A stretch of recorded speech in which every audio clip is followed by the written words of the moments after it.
मल्यागिरी जो चंदन होता है, कहीं कहीं देखने में आता है,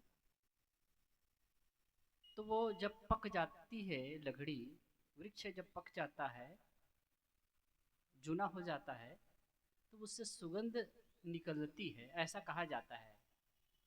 और उसके पास में सामान्य वृक्ष भी होते हैं, ढाक प्लास जैसे, वो भी सुवासित हो जाते हैं, वो भी सुगंधित हो जाते हैं।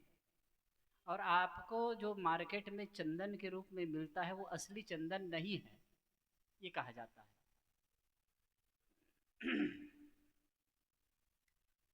लेकिन बांस का उदाहरण के माध्यम से सुने कि बांस में सुगंध क्यों नहीं आ पाती है, क्यों बांस खाली का खाली रह जाता है। कहीं ऐसा तो हमारा जीवन नहीं है।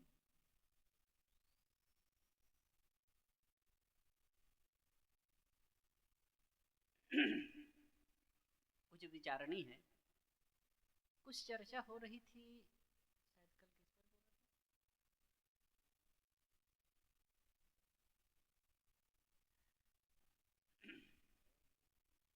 शायद कल किस पर बोला था? बिल्कुल।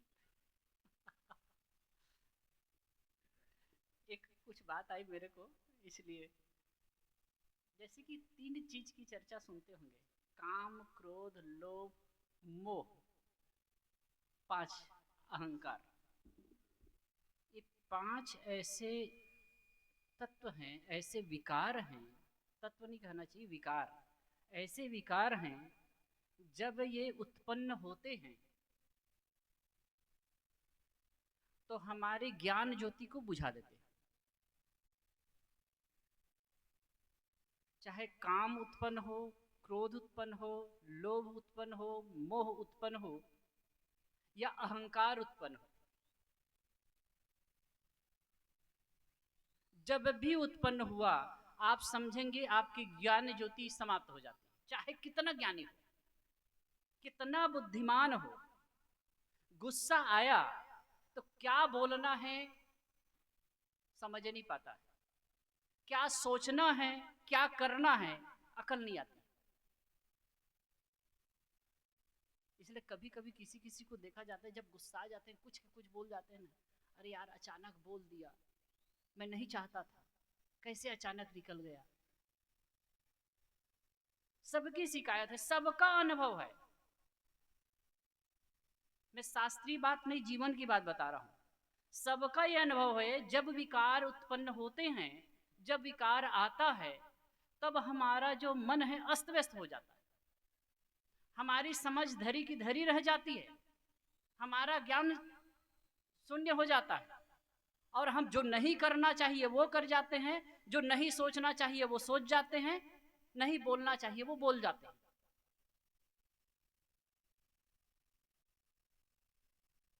लगता है ये सब आता है ना, जैसे कि वायु का झोंका आया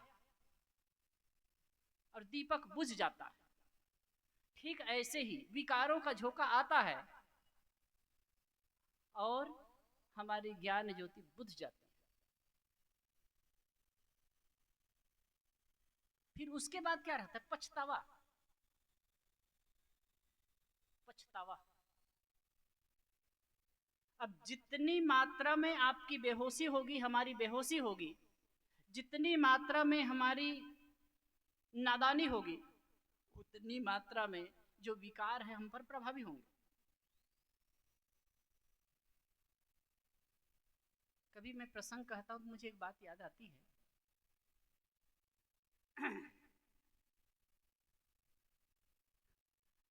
एक मोटिवेशनल ट्रेनर हैं, शायद कभी इधर भी आए होंगे, सोनू शर्मा। सूरत में उनका एक प्रोग्राम था, सूचना मिली तो हम लोग गए, साहेब जी गए और मैं, हम दोनों कार से गए। और कितना मतलब, जो लोग मोटिवेशनल स्पीच सुनते होंगे या जाते हैं, 1-2 घंटे का 5,000 रुपए, 2 घंटे स्पीच सुनने का 5,000 रुपए। 2 घंटा आपको जीवन संबंधी बातें बताएंगे, आपको मानसिक विकास के संबंध में बात बताएंगे, जीवन निर्माण के संबंध में बात बताएंगे। वो मोटिवेशनल आपको मतलब एक मोटिवेट करेंगे, आपको प्रोत्साहित करेंगे। और कभी कभी तो हद भी होता है। उसी में शुरू में गए तब जब मोटिवेशन स्पीकर जो मोटिवेशनल स्पीकर जब आया अब बोलने लगा, पहले हम तो गए, उनसे मुलाकात भी हुए, पास में बैठ कर फोटो वोटो खिंचाए, चर्चा हुई। तो फिर बाद में वो जो बहुत बड़ा स्क्रीन था वहाँ पे गंगा जल छिड़क करके शुद्ध कर रहे थे। तो मैं एक के पूछा ये क्या है, तो गंगा जल छिड़क रहे हैं। क्यों? हम कहे भाई बुद्धि बलिहारी है, मोटिवेशनल स्पीकर है, लोगों को मोटिवेट करते हैं, अब खुद अमोटिव है। खैर उस पर नहीं जाएंगे, मुझे ख्याल आ गया वो सब बता रहा हूँ। उनके जब वो स्पीच करने लगे, देखिए हम पॉजिटिव चीज ले, जब स्पीच करने लगे, जब बोलने लगे, तो स्क्रीन में एक वर्ड लिख करके आया, knowledge is power. Knowledge is power, ज्ञान शक्ति है। ज्ञान शक्ति है, सही बात है ना। ज्ञान होता है, ज्ञान का विकास होता है तो ही हम आगे बढ़ते हैं ना। आज जितना ज्ञान विज्ञान इतना विकास देखते हैं, ज्ञान का विकास की वजह से है ना। वाक्य देख करके अच्छा लगा कि नहीं, ज्ञान, नॉलेज इज पावर, ज्ञान शक्ति है या ज्ञान में शक्ति है जो कहो। फिर मुझे थोड़ा डाउट हुआ और बाद में फिर लिख के आया, knowledge is not power. Knowledge power नहीं है। वो कैसे? एक बीड़ी पीने वाला आदमी जानता है कि नहीं बीड़ी पीना स्वास्थ्य के लिए हानिकर है करके? बीड़ी पीना अच्छा नहीं है, बीड़ी पीना स्वास्थ्य के लिए हानिकर है, जानता है कि नहीं जानता है? एक क्रोधी आदमी क्रोध करता है तो उसको पता है कि नहीं? उस समय ना पूछिए, आगे पीछे पूछिए, तो क्रोध करना अच्छा है कि नहीं है वो जानता है कि नहीं जानता है? एक लोभी आदमी लोभ की प्रवृत्ति में पड़ा हुआ है, वो जानता है कि नहीं जानता है कि लोभ करना अच्छा नहीं है? एक मोही आदमी जानता है कि नहीं जानता है? हर चीज को आदमी जानता है, लेकिन फिर भी जब वो विकार उत्पन्न होते हैं, वो स्थिति आती है तो बहक क्यों जाते हैं? तो नॉलेज इज पावर कैसे हुआ? नॉलेज इज पावर कैसे हुआ? जब नॉलेज समझ पूर्वक अपने जीवन में उतरे ना, तब पावर बनता है। जब वो जीवन में आ जाए,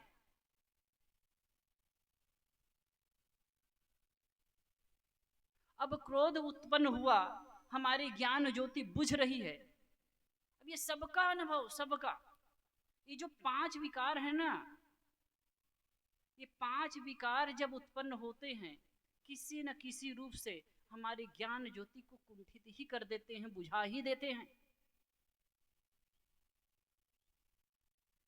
अब उसी को समझने का नाम ही सत्संग है। उसी को पार पा जाए तो सत्संगी है। उससे अपने आप को ऊपर उठा ले तो ही सत्संगी है।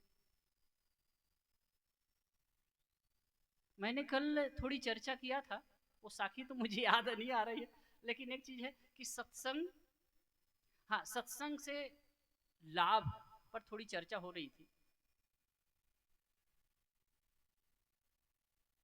गोस्वामी जी का एक पंक्ति में कहा था, कहने वाला था कि सत्संग से, हाँ, जड़ चेतन ग्रंथि पर गई, जड़ चेतन ग्रंथि पड़ गई, यद्यपि मृषा छुतट कथनई, श्रुति पुराण बहु कहे उपाई, छूट न अधिक अधिक अरिठाई। मैं और कुछ अलग कहा था, लेकिन बात इसी पर आ रही थी। जड़ चेतन की ग्रंथि पड़ गई है, यद्यपि वो झूठ है, यद्यपि वो झूठ है, फिर भी छूटना कठिन है। और श्रुति पुराण बहु कहे उपाई, श्रुति और पुराण बहुत उपाय बता रहे हैं। आप लोग कथा सुनने जाते हैं ना, यहाँ शिव पुराण की भी कथा होती है, सब तरफ रामायण की भी कथा होती है, महाभारत की भी कथा होती है, सब प्रकार की कथा होती है। मैं पिछले गांव में एक चर्चा हुई, चर्चा के दरमियान मैंने कहा था, हम कहीं सत्संग सुनने जाते हैं, कहीं कथा सुनने जाते हैं, तो हमारा एक फ्रेम तैयार होता है, हमारी मान्यता का फ्रेम। ये फ्रेम के अंदर में आए बात तो सही और नहीं तो गलत, रॉन्ग और राइट। यहां फ्रेम के अंदर आए तो राइट, नहीं तो रॉन्ग है, चाहे जैसी बात हो।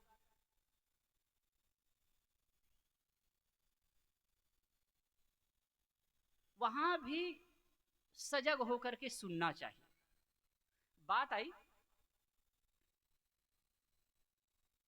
कि शास्त्र पुराण, श्रुति पुराण बहु कहे उपाई, श्रुति और पुराण बहुत उपाय कह रहे हैं, लेकिन छोटे न अधिक अधिक अरुझाई। हम बहुत कथा सुनते हैं साहब, बहुत पुराण सुनते हैं, बहुत गाथाएं सुनते हैं, लेकिन फिर भी वो छूटता क्यों नहीं है? विकार छूटते क्यों नहीं है? विचारों में तब्दीली क्यों नहीं आती है? भावनाओं में परिवर्तन क्यों नहीं होता है?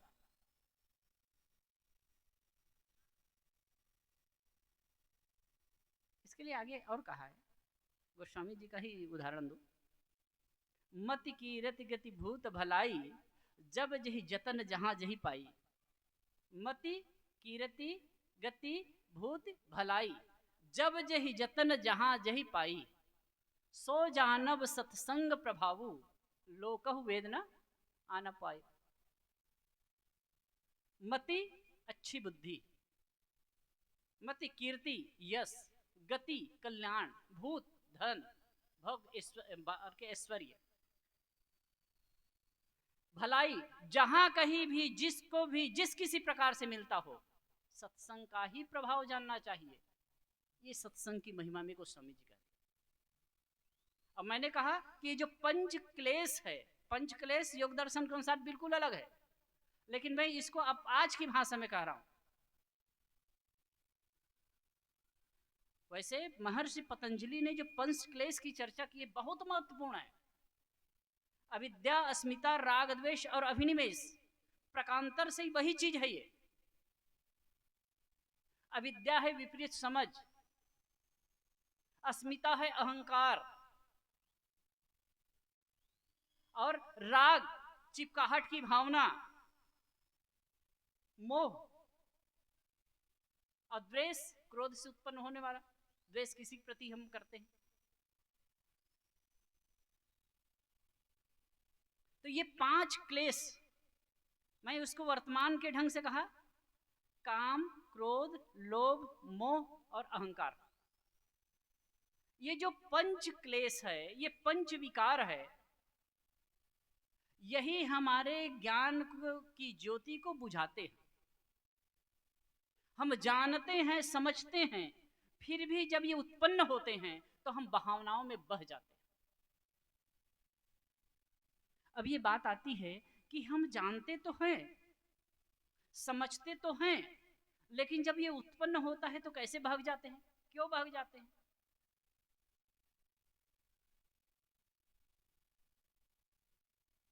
क्योंकि ये जो समझ है, ये अंडरस्टैंडिंग है, जो ये होश है, ये ऊपर ऊपर है, ऊपर ऊपर रहता है। अब इसके लिए महाभारत का प्रसंग समझ लीजिए। जब दूध कीड़ा हुआ,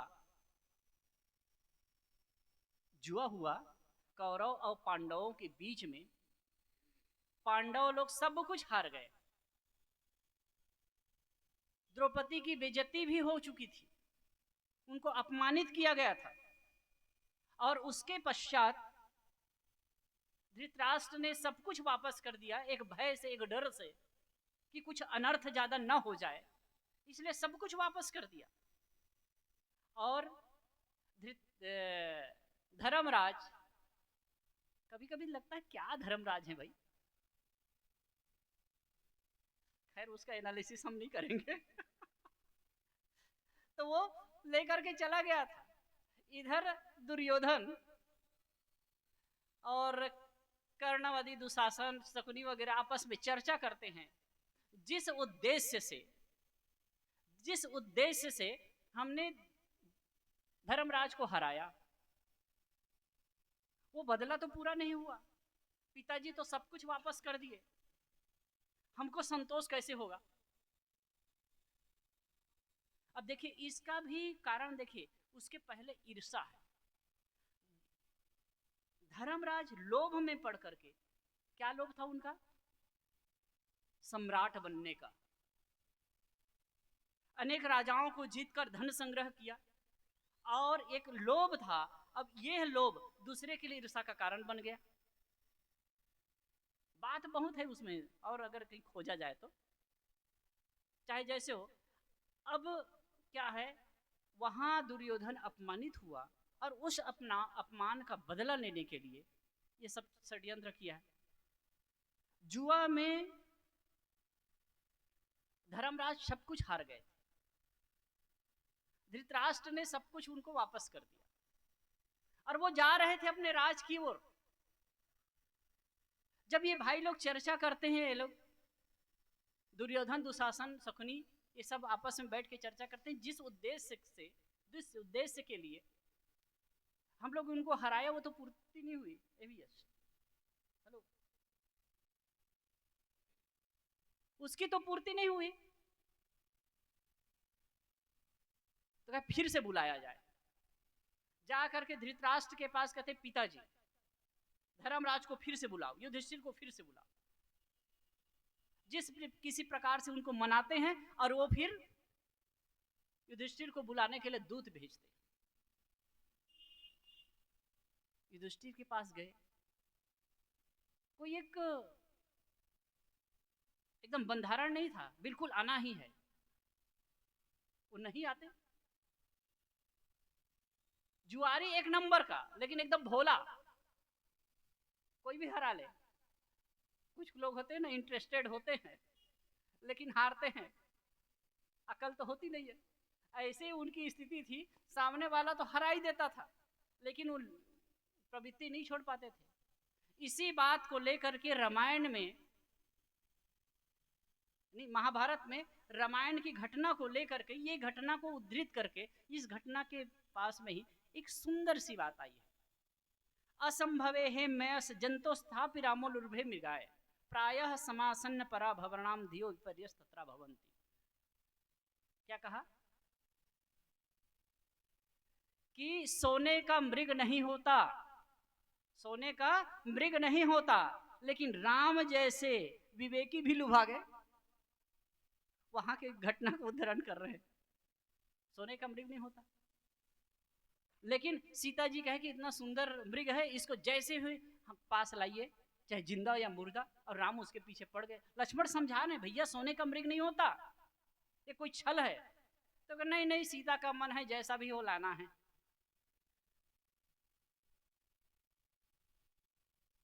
यही बात यहाँ कह रहे, उस उदाहरण को देकर के, असंभवे हे मयस जंतो स्थापि रामो लुलभे मृगाय। राम लुभा गए, सोने का मृग नहीं होता है, फिर भी राम जैसे विवेकी लुभा गए। प्रायः समासन्न परा भवनाम धियो विपर्यस तत्रा भवन्ति।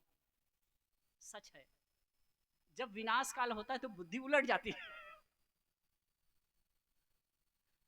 ठीक है, ऐसे ही सब कुछ हारे हुए हैं युधिष्ठिर जी, और उसके बाद फिर से बुलाया गया और गए, और हुआ क्या, क्या हुआ, फिर से सब कुछ हारे और 12 वर्ष का वनवास, 1 वर्ष का अज्ञातवास, और यहीं से भारत की विनाश लीला शुरू।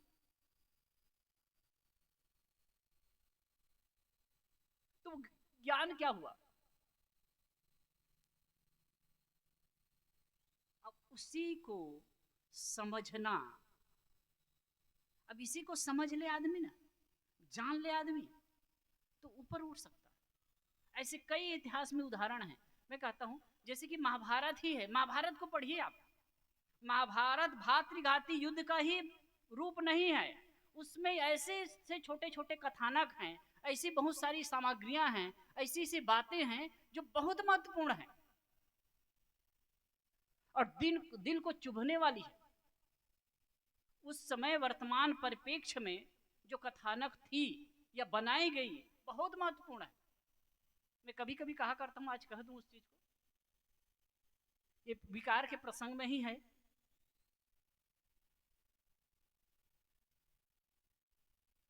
एक कौशिक ब्राह्मण थे। कौशिक ब्राह्मण जा रहे थे कहीं, शायद मिथिला की ओर जा रहे थे। इसी बीच में जंगल का रास्ता, आजकल गाड़ी मोटर का समय नहीं था, वो जंगल के रास्ते जा रहे, महाभारत की कथा बता रहा हूँ। जंगल के रास्ते से वो जा रहा था, एक वृक्ष के नीचे वो खड़ा हुआ छाया में थोड़ा विश्राम करने के लिए।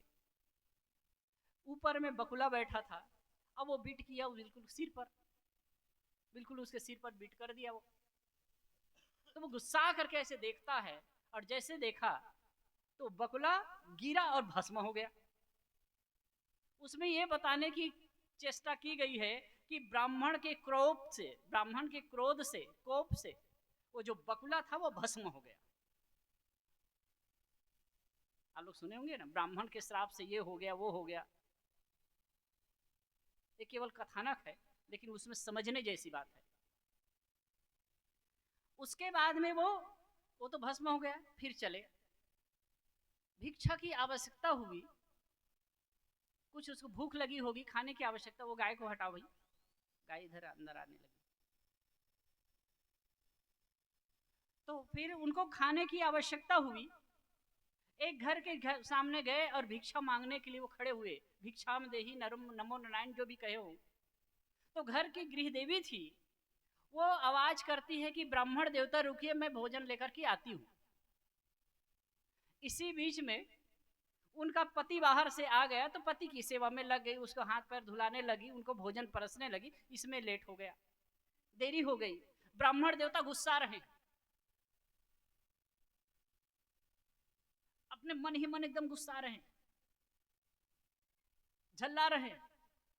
क्या उनके पास में अगर समय नहीं था तो मुझे कह देते दूसरे दरवाजे पर चले जाओ, क्यों इतने समय तक रोक के रखे।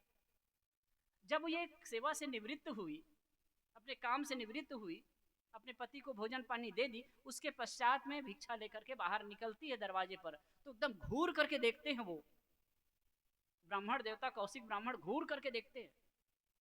अब वो झल्लाए तो थे ही, तो सीधा से कहते हैं जब तुमको टाइम नहीं था, समय नहीं था, तो कह देते दूसरे दरवाजे पर चले जाओ, इतने समय तक रोक कर क्यों रखा।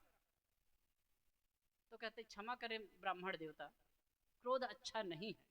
तो गृह देवी क्या कह रही है, क्षमा करें ब्राह्मण देवता, क्रोध अच्छा नहीं, मैं आने वाली ही थी, मेरा पति बाहर से आ गया तो उनकी सेवा में लग गई, इसलिए मुझे देरी हो गई। तो उन्होंने कहा पति का महत्व है, ब्राह्मण का महत्व नहीं है। पति का महत्व है, ब्राह्मण का महत्व नहीं है। तो उस गृह देवी ने छूटते हुए कहा ब्राह्मण का भी महत्व है, तब जब क्रोध न करे। कब महत्व है, तब महत्व है जब क्रोध न करे। अब तो ऐसे ठंडा गया वो,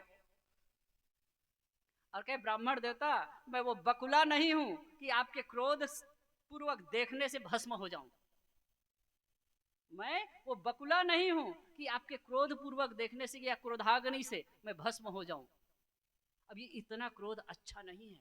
उसके तो पैर तले की जमीन खिसक गई, कहीं ये बात जानी तो जानी कैसे। तो कहे देवी आप ये बात कैसे जानी।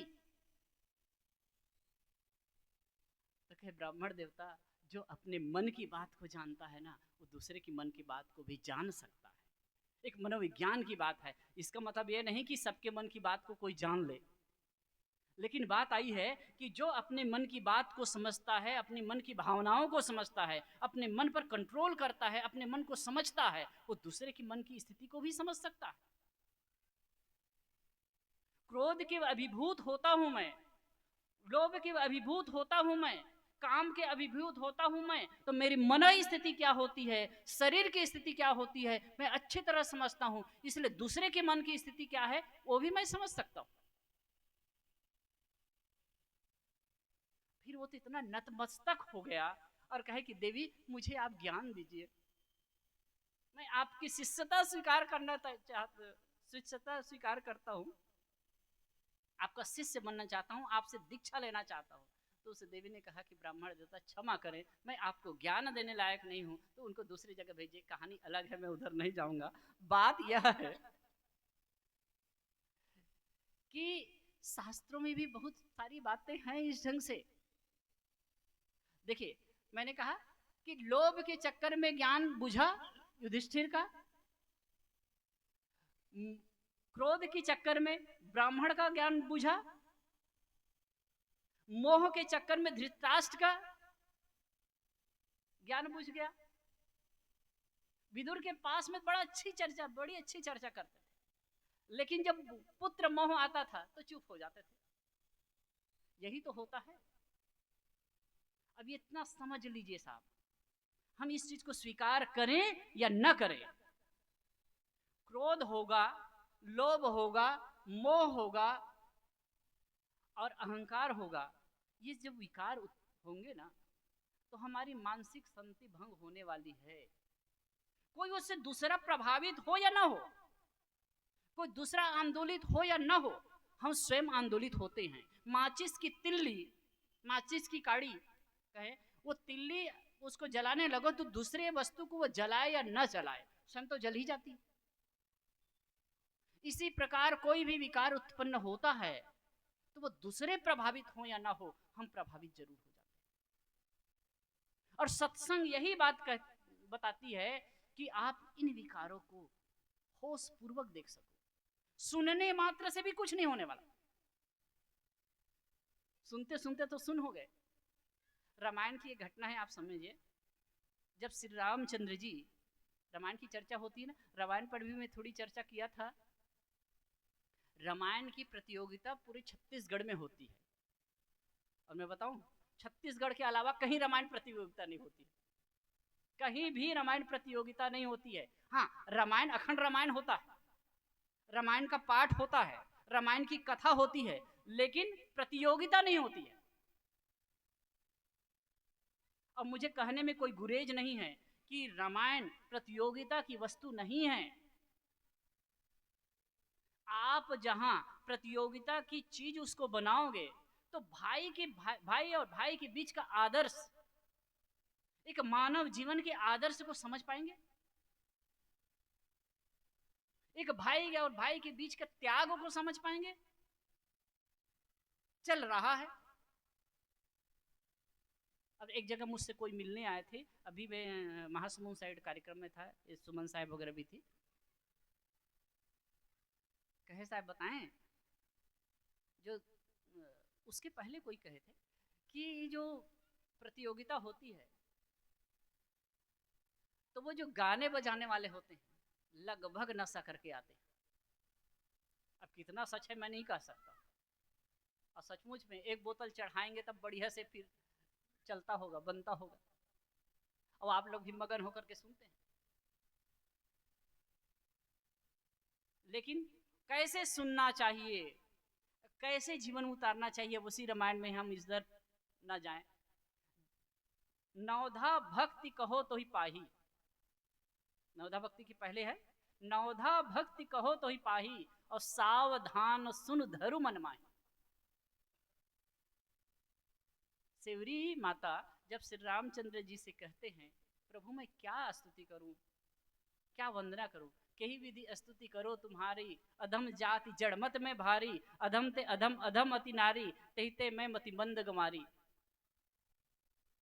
तब इसी प्रसंग में आया है फिर कहे कि नवधा भक्ति कहो तो ही पाही, सावधान सुन धरु मन माही। मैं नवधा भक्ति और चर्चा है, मैं उस पर नहीं जा रहा हूं, कि नवधा भक्ति में समझा करके कहता हूं, सावधान होकर के सुनो और हृदय में धारण करो। तो सत्संग को अभी हम लोग सुन रहे थे ना, सत्संग में बैठते बहुत हैं, सत्संग कितने में बैठता है? एक पंडित जी थे, कथा कहते थे। एक गांव के चौपाल पर बैठ करके कथा कहते थे, समय समय से कथा कहा करते थे। उस गांव में एक चरवाहा था, ग्वाला। सत्संग सुना, वैराग की चर्चा सुनी और उससे प्रभावित होकर के वो निकल गया, साधु हो गया। वर्षों बाद उधर आने का हुआ तो वो देखता है कि वही पंडित जी बूढ़े हो गए हैं और उसी चौपाल पर बैठ करके कथा कह रहे हैं। अब ये तो साधु वेश में था। साधु वेश देख करके उनको बुलाया गया, पास में बैठाया गया। जब कथा समाप्त हुई तो फिर पंडित जी उनके पास में बैठे, चर्चा होने लगी। तो उसने, महात्मा ने कहा कि पंडित जी, मुझे पहचान पाए आप? तो क्या नहीं पहचाना? मैं तो महाराज आपको पहली बार देख रहा हूँ। तो क्या पंडित जी, मैं आपको पहचान लिया, आप कथा करते थे वर्षों से और मैं ग्वाला था, मैं गाय चराता था। आपकी कथा सुन करके प्रभावित होकर के मैं साधु हो गया और आप कहे भैया ये हमारा पेशा है, हम जो लिखा है वो सुना देते। इसका मतलब ये नहीं समझना कि सब कुछ छोड़ करके भाग जाए। ये कोई कोई करता है। वास्तव में ना, मैं बता रहा हूं, ये पंच विकार की चर्चा की। जितना जितना उस पर आपका कंट्रोल होता जाएगा, जितना जितना आपकी अंडरस्टैंडिंग बढ़ती जाएगी, होश जागरण होता जाएगा, जितना जितना जितना क्रोध अधिक होगा उतना ही क्लेश बढ़ेगा, जितना लोभ अधिक होगा उतना क्लेश बढ़ेगा, जितना मोह अधिक होगा उतना क्लेश बढ़ेगा। जितने विकार बढ़ेंगे ना, उतने उतने मन की परेशानी बढ़ती जाएगी। जो माता पिता अपने बाल बच्चों के प्रति बहुत ज्यादा अपेक्षा रखते हैं, बहुत ज्यादा मोह करते हैं, उन्हीं से ज्यादा दुख भी मिलता है।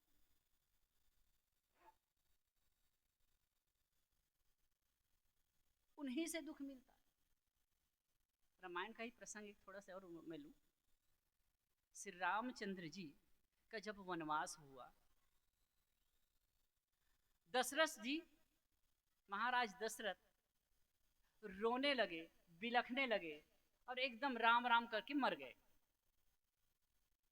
जब मरणासन स्थिति में थे तो कौशल्या कहती है, राजन, हमारा पुत्र है, हम धैर्य धारण कर सकते हैं, आप क्यों नहीं कर सकते? वही मोह, मोह ही तो है। मोह ही तो आदमी को जीने नहीं देता है।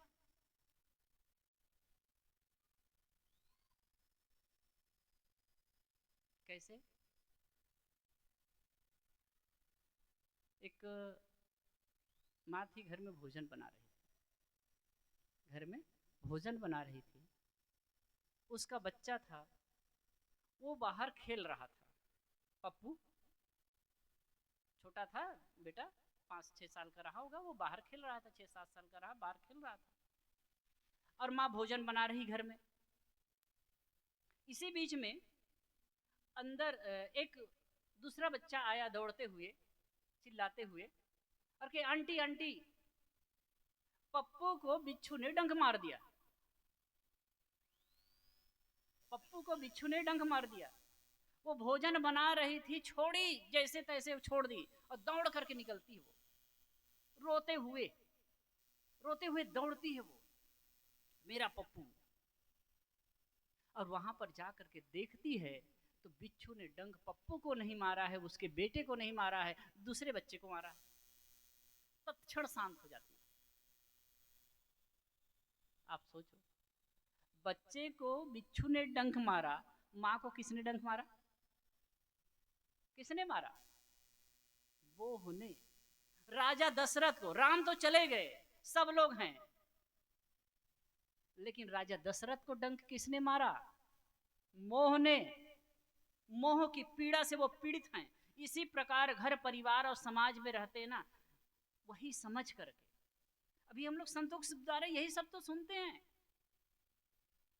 अभी भजन में भी सुन रहे थे ना, ये जो काया है ये तो मिट्टी है, एक दिन सब कुछ छूट जाने वाला है। अब ये संसार का निर्दय सत्य है, निर्दय सत्य, सब कुछ छूट जाने वाला है एक समय में। आपका बैंक बैलेंस, रुपया पैसा, परिवार, धन दौलत, सब कुछ आज आंख ढपी, सदा सदा के लिए सब कुछ समाप्त ही है। पहले वालों का हो चुका, दादा बाबा पर पाजों का पता नहीं चलता है, जो उठ करके चल देता है पुनः नहीं मिलता है। कैसी विषम काल की ज्वाला सबको भस्म बनाती, धरने वाला चल देता है रह धाती है थाती।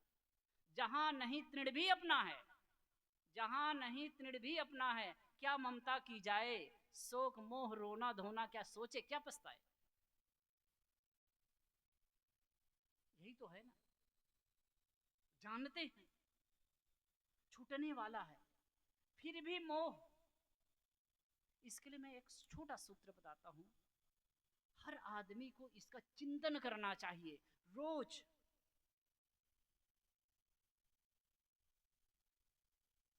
मन को निर्ग्रंथ करने के लिए, मैं शिविर में अक्सर ये बात को कहता हूँ, मन को निर्ग्रंथ करने के लिए, मन को कॉम्प्लेक्सेस फ्री करने के लिए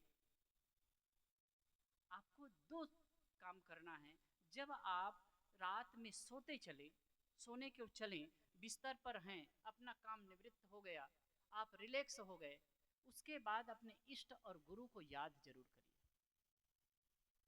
समझिए, अपने इष्ट को, गुरु को, संत को, जिसके प्रति आपकी भावना है उसको याद करिए। और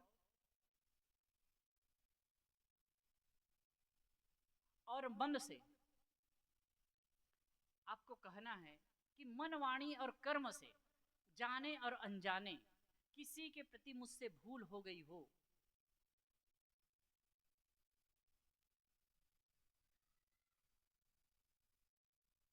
तो मैं उसे क्षमा करता हूं।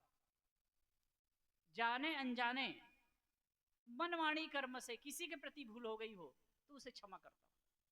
और किसी ने मेरे प्रति ऐसा भाव रखा हो तो उसे नहीं, जैसे कि जाने अनजाने मुझसे भूल हो गई हो तो मैं क्षमा मांगता हूं, क्षमा मांगती हूं। और अगर किसी के प्रति मुझसे भूल हो गई है और किसी ने मेरे प्रति ऐसा किया है, किसी ने मेरे प्रति किया तो क्षमा करता हूं।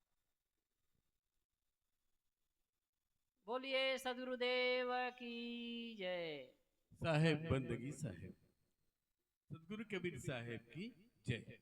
हमारे बीच गुजरात से पधारे परम पूज्य गुरुभूषण साहेब जी पधार रहे हैं। हम उनका तहे दिल से करते हैं स्वागत। आइए, आपका 3 दिवसीय कबीर सत्संग समारोह में हार्दिक स्वागत है, हार्दिक अभिनंदन। जी हाँ, आप सभी जानते हैं कि हमारे बीच कल से आप लोगों को ज्ञान बांट रहे हैं, समुद्र से ज्ञान बांटते हैं, महान हैं। और हम तो चाहते हैं कि गुरुदेव से, ऐसे संतों से, पूजनीय संतों से, आदरणीय परम आदरणीय संतों से हमें किसी प्रकार का ज्ञान की प्राप्ति अगर हो जाए तो बहुत बेहतर होगा। और इन्हीं आशाओं के साथ आज का ये लम्हा है, हमारे बीच यहाँ पर पधारे हैं संत पूजनीय जी, आपका हार्दिक स्वागत है, हार्दिक अभिनंदन। हेलो हेलो, एक मिनट, मैं जो बात बता रहा था वो पूरा कर दूं? जी हाँ, जी हाँ, है ना? हाँ जी, उसके बाद आगे कार्रवाई आपकी। जी हाँ, जी हाँ। हालांकि ये बात आप सुनते हैं, लेकिन जो प्रसंग में है, जो चर्चा हो रही है, वो मैं कह देता हूँ। जी हाँ, ये जो जीवन के लिए बहुत ही महत्वपूर्ण है। आप जब रात में बिस्तर पर जाएं, सब काम से निवृत्त हो गए, सोने के लिए चलें, तब ये भावना जरूर करिए, अपने पहले तो इष्ट को, गुरु को, जिनके प्रति आपकी आस्था है, भावना है, याद करिए, भावपूर्वक याद करिए, मन ही मन प्रणाम करिए और कहिए, मन वाणी और कर्म से यदि मुझसे किसी के प्रति भूल हो गई हो, गलती हो गई हो, तो दिल से मैं क्षमा चाहता हूँ, क्षमा चाहती हूँ। और अगर जाने अनजाने कोई मेरे साथ में ऐसा कुछ किया है, मेरे प्रति भाव रखा हो, तो दिल से क्षमा करती हूँ, क्षमा करता हूँ। ठीक है, इतने मात्र से दिल की जो ग्रंथि है, हृदय की गांठें वो टूटेंगी, इतना रिलैक्स होगा मन कि क्या पूछना। और जब प्रातः उठेंगे ना, प्रातः उठेंगे तो फिर से कहते हैं, कल साहिब जी के बारे में साहिब जी से सुन रहे थे ना, रात्रि के अंतिम विचार ही सुबह के प्रथम विचार होते हैं। जिस प्रकार विचार लेकर के आप सोते हो, जैसे आंख खुलती है वही विचार सामने आते हैं। और जब रात सवेरे आंख खुले, रिलैक्स होकर फिर बैठिए, अपने इष्ट को याद करिए, और एक सौभाग्य आपको मिला हुआ है, धन्यवाद ज्ञापित कीजिए सबको। कितने की आंख बंद होती है ना, तो सवेरे खुलती ही नहीं है, तो हमारी आंख खुली है, सौभाग्य मिला एक और नया जीवन का। तो सबको धन्यवाद ज्ञापित करना है। इस अस्तित्व को, माता पिता को, गुरुजनों को, सबको प्रणाम करिए, और उसके बाद में सबके प्रति अहोभाव व्यक्त करिए। सर्वे भवन्तु सुखिनः, सर्वे सन्तु निरामया, सर्वे भद्राणि पश्यन्तु मा कश्चित् दुर्भाग् भवेत्। सभी के प्रति मंगल भावना, सभी सुखी हों, सभी निरोग हों, सबका कल्याण हो, इस संसार में कोई दुखी ना हो, ये मंगल वाचा करिए। क्योंकि जो अस्तित्व को देते हैं ना, आप तो अधिकतम लोग किसान, आप तो यहाँ आप नौकरी पेशा करते हैं, धंधा बिजनेस करते हैं, लेकिन किसान अच्छी तरह जानता है, जो हम बीज वपन करते हैं ना, जो बीज हम डालते हैं खेतों में, वही लौट करके हजारों गुना होकर के मिलता है। तो जो भावनाएं हम देते हैं, जो भाव रखते हैं, जो अस्तित्व को देते हैं, वही मिलने वाला है। इसलिए शुभ भावना, सबके लिए मंगल भावना, सबका मंगल हो, सबका मंगल हो, सबका कल्याण हो, ये भावना जरूर होनी चाहिए। तो मैंने 5 विकार पर चर्चा किया, काम, क्रोध, लोभ, मोह और अहंकार। और ये समझना है, सत्संग के माध्यम से समझें, ये तो है ही, सुनते हैं, फिर आप जाकर के एनालिसिस करें कि ऐसा क्यों है, और धीरे धीरे धीरे पीस बाय पीस। अगर किसी ने कुछ कह दिया घर में, एक चीज बताओ, मान ले जाए आपको भोजन भंडारी ने ला करके दिया और नमक कम है, और आप उतने में झल्ला जाते हैं, तो उस दिन अपने आप को रोकिए, क्योंकि त्याग से ही त्याग का बल बढ़ सकेगा। आप उस दिन आप सह लीजिए, कुछ भी प्रतिक्रिया मत करिए, सप्ताह में एक दिन शुरू करिए, धीरे धीरे धीरे धीरे वो शक्ति बढ़ती जाएगी, और आपका एक मानसिक विकास होता जाएगा। तो मैंने कुछ बातें कही, और पूज्य साहिब जी विराजमान है, मैं अपनी बात को और न बढ़ाते हुए यही विराम देता हूँ। बोलिए सदगुरुदेव। धन्यवाद विवेक साहब जी, आपने काफी सरल लोगों को, श्रोताओं को आपने यहाँ पर साहब जी के बारे में और अन्य आपने बताया कि what is the meaning of सत्संग, सत्संग का मतलब क्या है, सत्संग का तात्पर्य क्या है, इसके बारे में काफ़ी गहराई से आपने इन्हें बताया। धन्यवाद के पात्र हैं आप। और इसी बीच में हमारे पूजनीय परम गुरुभूषण साहब जी यहाँ पर पधार चुके हैं, तहे दिल से धन्यवाद। और मैं निवेदन करूँगा दाऊ रिखीराम जी से, वे हमारे पूजनीय का फूलों से स्वागत करें। आइए, आपका हार्दिक स्वागत है। जोरदार ताली एक बार बजाएं साहब जी के लिए।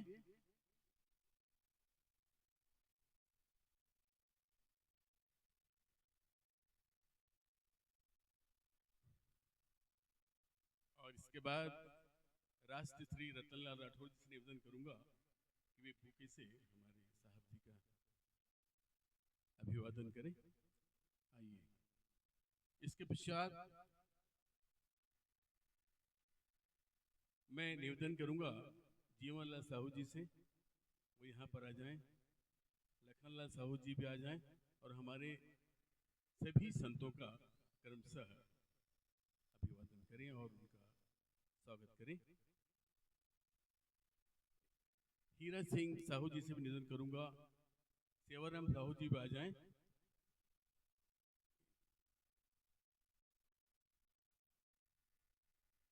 घनश्याम साहू जी आप भी आ जाएं।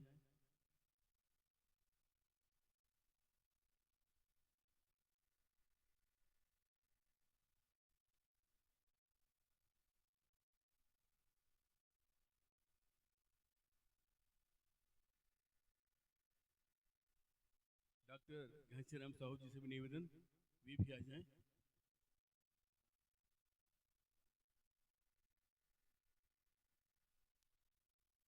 आ जाइए, सब लोग आ जाइए। फूलचंद साहू जी जुनवानी से पधारे हैं, वे भी आ जाएं। गुरुदयाल साहू जी वो भी आ जाएं, राजनांदगांव से पधारे हैं। मोहन साहू जी मोरी से आए हैं। गोपीराम साहू जी पाटन से आए हैं, वो भी आ जाएं। शत्रुघ्न साहू जी गणेश्वर नगपुरा से आए हैं, वो भी आ जाएं। और पुनाराम साहू जी से भी निवेदन है, वो भी आए।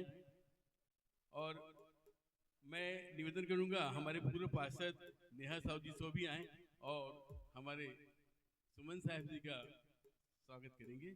आइए, सुशीला जी भी आ जाएं, त्रिवेणी आ जाएं, सुमित्रा आ जाएं, सब आ जाइए और स्वागत कीजिए। बेमिन भाई साहू वे भी आ जाएं।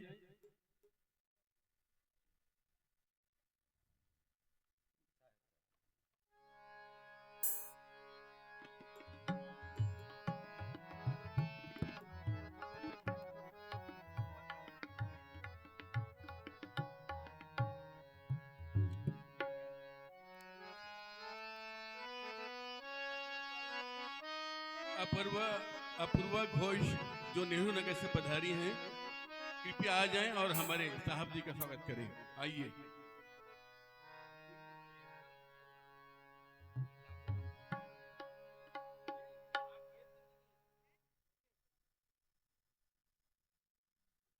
अपूर्वा जी आ जाएं। आप नेहरू नगर से पधारे हैं, बहुत बहुत धन्यवाद। आपका इस मंच पर हार्दिक स्वागत है, हार्दिक अभिनंदन। जी हाँ, हमारे बीच कार्यक्रम काफी देर से चल रहा है और वर्मा जी भी इंतजार की कड़ी में हैं। तो